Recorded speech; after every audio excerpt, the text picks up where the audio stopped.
Hey, Demonic Pacts is just around the corner, and Jagex has fully revealed the Tier 1 and Tier 2 relics. So today I want to talk about the Synergies.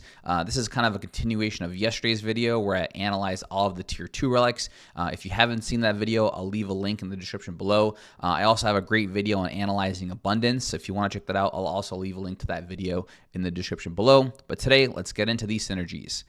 So first of all, I want to just talk about relic choices and permutations. If you haven't ever done the math and figured out how many options and combinations there are, I want to talk about that in general, and then we'll kind of go through every single pairing of these combinations. There's a total of 9 of them, and then lastly I'm going to give you my final thoughts. So relic choices and permutations. As I mentioned, there's 9 total combinations. You pretty much just take the number of options and you multiply it through for each tier. So for Tier 1 and Tier 2, we have a total of 9 combinations. But if you keep multiplying that all the way through all 8 tiers, where we have 3 choices for all of them except for 7 where we have 2, that results in a total of 4,374 combination. Now, this league isn't about following a single solved meta. It's about building your perfect old school RuneScape experience. Every person kind of plays slightly differently, and everyone has a certain preference choice. So with 4,374 total relic permutations across 8 tiers, your journey is completely in your hands and your own. But every massive build starts with the first few steps, and that's why today in this video, I want to cover the Tier 1 and Tier 2 combinations. Hopefully this will kind of give you a jumping off point on how you want to think about your relic choices. And hopefully this will be some guidance to help you determine what your plan is in the upcoming Demonic Pacts League. So first up, we have Endless Harvest and Hotfoot. In this one, we have the combination of mining and smithing. Endless Harvest allows you to AFK mine, and even if the ore is depleted, you can just keep mining away. And now you get to AFK smith as well. What's really nice here is you don't need coal, which is fantastic. You will automatically just smelt the bar, whether you're mining runite, adamant, doesn't matter. You'll just make the bar, and it can automatically be banked, which is great. In addition to that, don't forget Endless Harvest does give you 2x resources. I'm not listing it out here because this is not a review of every single relic specifics. It's mostly about the combinations and what it impacts, right? In addition to that, also fishing and cooking is a great combination. And so my thought here is if you can just do some tasks early on when you start the league until you have Tier 2 unlocked, at that point, go and spend some time doing your fishing and mining if you're going to choose this combination, because that way you're guaranteeing getting XP in 2 different skills instead of 1, and you're going to be able to hit a lot more tasks and levels along the way by doing that. So that's a great kind of combination we have here. In addition to that, you're also going to get some agility income generation, right? And this has got a great overall AFK kind of rounded combination. Next up, we have Endless Harvest and Friendly Forager. Again, Endless Harvest allows you to kind of keep AFK, training all your skills, and now what you can have the added benefit of just gathering herbs along the way. Don't forget, you get a little bit of an XP drop when you get that herb as well, so you're getting some AFK herb lore XP. So this is kind of getting you kind of boosted as you do all your other gathering skills and kind of build up a whole inventory or bank of herbs. That will kind of get you boosted to hopefully maybe 30, 40, 50 levels, and then you can kind of go in and start making just like the Irrit potions or something else. Also, don't forget to fill up your herb sack and your forager's pouch, and in that situation you'll be able to target farm these herbs when you're AFK training these as well. And the forager's pouch with the combination of the goggles in Varlamore, you're going to get 100% secondary save. So now you're going to get kind of like infinite potions, which is great. And you're going to overall have a nice AFK herb lore training method. Takes the hassle out of herb lore gathering. Next up, we have Endless Harvest and Woodsman. Now, this is an interesting one because there are some good combinations, but Hunter doesn't really get any benefit, and neither does Fleshing really from Endless Harvest. Sure, you can AFK gather some wood, but I would say your primary synergy here is being able to train wood cutting and fire baking together. Now, remember, you probably do want to just chop the trees and bank the logs for some of the Fleshing XP. However, fire making does have a bigger XP drop than the wood cutting one, so you should probably be able to kind of hit 99 across both of those skills, and you can always train fletching with other methods like broad arrows or broad bolts, and don't forget your fletching is boosted. So overall, you're going to get a nice task and skill benefit for all the skills that are in Woodsman along with Endless Harvest, and create a nice AFK wood cutting and fire making combination. Don't forget that Woodsman also gives you herb seeds and tree seeds as well when you do gathering, and so this will be a nice kind of not effectively a boost to the skills of herblore and farming, but it will gather those resources, which allows you to then go about and train them, right? So this also becomes effectively AFK wood cutting for tree seeds and herb seeds as well. And don't forget, you get to auto bank not only all of your endless harvest things, but all of your hunter trap monster catches as well. All right, now let's move on to Barbarian Gathering. Comparing Barbarian Gathering to Hotfoot, there's a great kind of combination again, with Hotfoot giving you the smithing and the cooking. All the things that are sped up by Barbarian Gathering is going to be, faster mining and smithing and faster fishing and cooking. So that's going to be, I guess, your primary skill benefits. Don't forget, you also get a little bit of passive strength XP.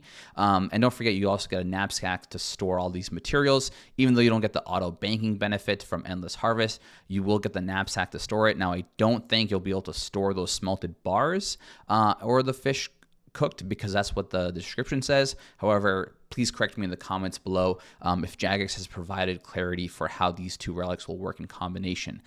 If you don't get to store those bars or cooked fish because it's only the raw ingredients, that might be pretty detrimental to your ability to kind of combine these two skills. That said, there's also another kind of dead benefit here of the passive agility XP you get from Barbarian Gathering, just because Hotfoot's going to give you so much more XP from all the agility courses. That you'll probably just blast through that, and your passive XP you get from just running around with the boots on, that the Barbarian kind of agility XP kind of becomes negligible overall. Moving on to Barbarian Gathering and Friendly Forager, I think this is probably one of the most powerful, speedy kind of combinations because every time you do all three of the skills, whether it's mining, fishing, or woodcutting, you will also get tons of herbs. And this is really fast because of the 50% success on failure rate. So this is really going to be an overall well-rounded combination. You still get to get that added passive agility effect, which is nice because that kind of corrects you for not picking Hotfoot, right? And then you also get a little bit of strength, so that kind of boosts your early PVM if you start out with training these skills. And then you also get all the herbs. This is the one where you get the double storage, where you get both the Forager's pouch and the knapsack. I don't think you're really going to keep the Forager's pouch out until kind of unless you're doing all of these things. And the knapsack, again, is really for this training. However, the Forager's pouch, maybe you can keep it when you're also doing the hunter skills. Again, these are like really skill dependent storage items, but they are storage items nonetheless. And so you don't have to worry so much about the auto banking loss that you get from Endless Harvest because you have these storage tools. And because you're not auto cooking or auto smelting it, the knapsack works perfectly fine. And it kind of overall benefits you really well. And then don't forget, because you're getting a ton of herbs and resources, you effectively have infinite potions. Again, with the 100% secondary save from Friendly Forager and Varlamore combination, it's going to be a pretty overall strong combination. All right, moving on to Barbarian Gathering and Woodsman. Now, this is a really interesting one because you get really fast woodcutting XP from this, from Barbarian Gathering, and now you pair that with Woodsman's ability to auto-burn the logs. You get really fast fire-making XP. This is going to be your active way to blast through woodcutting and fire-making to 99. It's going to be a great combination. Aside from that, also the Barbarian Gathering, because it speeds up your woodcutting, you're going to get tons of more tree seeds and herb seeds. I didn't really put that as a direct synergy because that only nets you more resources. How much actual woodcutting are you going to do versus PVM? Probably pretty small, right? And so I didn't want to call that out as a direct synergy, but you can go and actively farm for seeds if you want to by woodcutting. Just remember, it's random, and so there's no way to target farm the way you can target farm herbs with the Forager's pouch, right? But you will get that nice benefit. Remember, your seeds will be able to stack, and then in addition to that, you have the knapsack, which will stack all of your logs, so you can kind of do this for an extended period of time, gather those seeds, and then hopefully you can go blast later on. Overall, I think this gives you a ton of wide variety of skills that you get the benefits from. In addition to that, you get a little bit of knapsack storage, and then you also get a little bit of auto banking with the hunter traps. All right, moving on to Abundance. All right, so Abundance is the flat boost to all skills, right?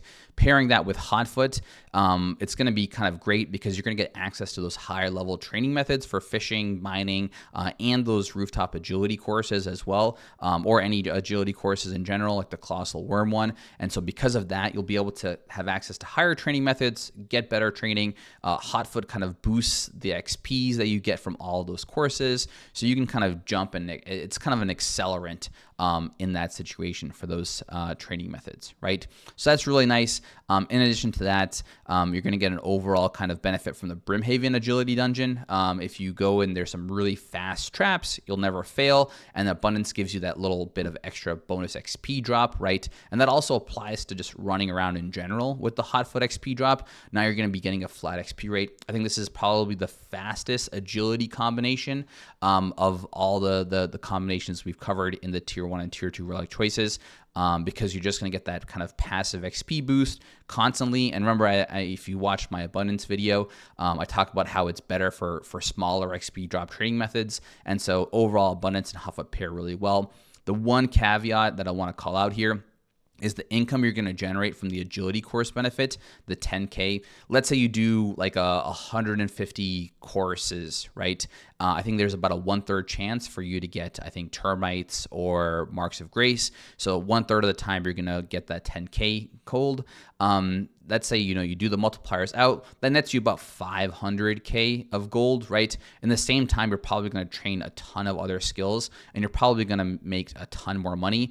If you haven't seen my Abundance video, where I analyze all the amount of gold you're going to get, I think if you were going to max, you'd end up with like 1.4 bill. Again, the 500K is a great amount to kind of get you boosted, but the net amount of gold you're going to get is definitely going to be a lot more from Abundance. So in the short term, yes, Hotfoot will give you a boosted XP amount, but I think it's a little bit dead as the game goes later because your XP is really going to generate most of your income, not your agility courses, right? So it's just it's a little bit of a loss. I think it's really, really minor, but I just want to call out so you're aware.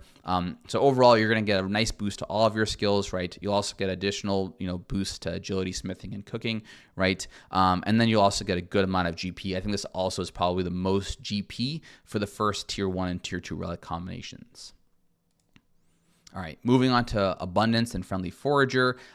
This is going to be, again, kind of, sound like a broken record here. You're going to get a bunch of XP to all of your skills, but now the Friendly Forager, because you get a little bit of XP every time you gather that herb into your Forager's pouch, right? That is going to be boosted by the Abundance XP drop as well, right? So that is kind of your additional boost. Again, this is going to be pretty small overall, but it will kind of get you past the early levels. And then because it boosts you through, you're going to be able to get those higher level herbs sooner. Once you fill up your pouch, then you can target farm those higher level herbs. You get to boost through all the low levels, and then you can kind of start making the higher level potions. Abundance will allow you to kind of go ahead and make, super combats early on as well. And because you have so many herbs and you have all the secondary save benefits from Friendly Forager, you're going to be able to make all the potions you could ever want and a lot sooner, right? Which is really nice. It will primarily benefit your herb lore tasks, right? And then you obviously get a nice little passive income generation, which is just a benefit of Abundance alone. Just remember that the plus 10 boost that you get from Abundance will not affect the herbs you are able to collect from Friendly Forager. Friendly Forager, I think, allows you to get plus 25 to whatever herb you can clean. I think that goes off of your base level, so that's like the number in the bottom. Abundance boosts the top number, which is not the same number, okay? All right. Last up, we have Abundance and Woodsman. This is a really interesting combination because Abundance will get you access to the high level training methods. So you'll be able to do the wood cutting and fire making and kind of get that slightly faster XP because you have access to higher level trees. Don't forget, teaks are a great way to train because teaks are a faster XP drop. And because of that, you'll be able to actually get faster fire making and wood cutting experience. And Abundance will not only allow you to access it earlier, but you'll also get that additional XP drop there. In addition to that, you'll have access to higher level training for hunter, fletching, and woodcutting earlier on, which is nice because that's all the skills in Woodsman that will get that benefit. Now remember, your hunter contracts are, again, or your hunter rumors are based off of that base level. So it's not going to impact which trainer you can talk to and get the rumor, but you will be able to kind of go forward with that. One call I want to talk about here is fletching. Fletching is already such a fast skill. I'm pretty much kind of ignoring it as a benefit for Woodsman. And in addition to that, the XP drop you get from abundance will be kind of minor. Because of that 10x combination will happen at a one-time XP drop. So instead of doing 10 darts, you'll do 100 darts.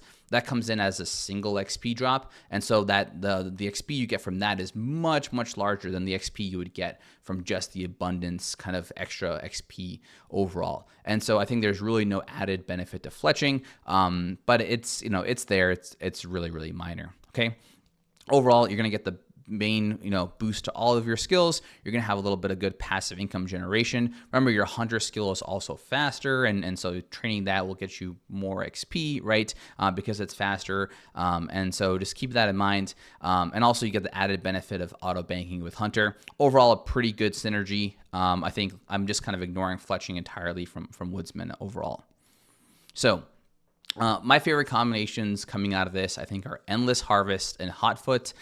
This is really well-rounded. If you have a lot of downtime and you plan on doing a lot of AFK, let's say you're working out and you want to just have like an AFK method, I think you're probably going to be leaning towards Endless Harvest. And then Hotfoot just adds an additional layer to that AFK because it boosts 2 skills as opposed to the other ones kind of really only boost 1 skill as an AFK training method. And so I think that's probably your best overall AFK thing, as well as just running around the map. You get that AFK kind of, not AFK, but you get that passive agility experience, right? Which is really nice. The next combination that it's also I think is really powerful is Barbarian Gathering and Woodsman. This is for all you active scapers. If you're taking days off at league launch and you want to blast as fast as possible, Barbarian Gathering is definitely the most active T1 relic by far. In addition to that, you pair it with Woodsman, which is also a very active playstyle boosted kind of relic. You're going to get the most active combination, and obviously because of that, you will have the access to the fastest training I think possible. Right. And then last but not least, I think Abundance and Woodsman together have the most rounded benefits. We just covered it just now, where it's impacting so many skills at a high level. And so I think that's where you're going to get like the most well-rounded. If you're thinking about, hey, I'm going to max, I want to, hit the Dragon Trophy, and I don't mind taking my time, and I don't mind, being a little bit more active sometimes and a little bit less AFK sometimes. I think Abundance and Woodsman is kind of going to give you that best benefit. So I think overall, just remember, like, all these combinations, you get to kind of craft and pick your own journey. One thing I do want to call out, Friendly Forager is a good relic overall. My biggest issue with that is that it impacts only one skill, right? That skill is a really important skill. Herblore gives you access to all of your potions, which is all of your boosts, and Ceridome and Bruise for healing, right? But nonetheless, I think because of that, I'm kind of not going too much into it. Overall, I think it's still a great relic. If you just want to fix your Herblore, have access to potions earlier on and easier, definitely pick it. I think it'll pair well, especially with Barbarian Gathering if you want an active playstyle, or Endless Harvest if you want a more passive playstyle, right? It's a good combination. I just didn't want to put it in my top 3. Whatever your thoughts are, whatever relic combinations you're picking, definitely leave a comment below. Hopefully you found this video very helpful. Give a like and subscribe for more updates. Also, if you have ideas on next videos you'd like to see and hear from me, definitely leave those in the comments below. And hey, thanks so much for watching today.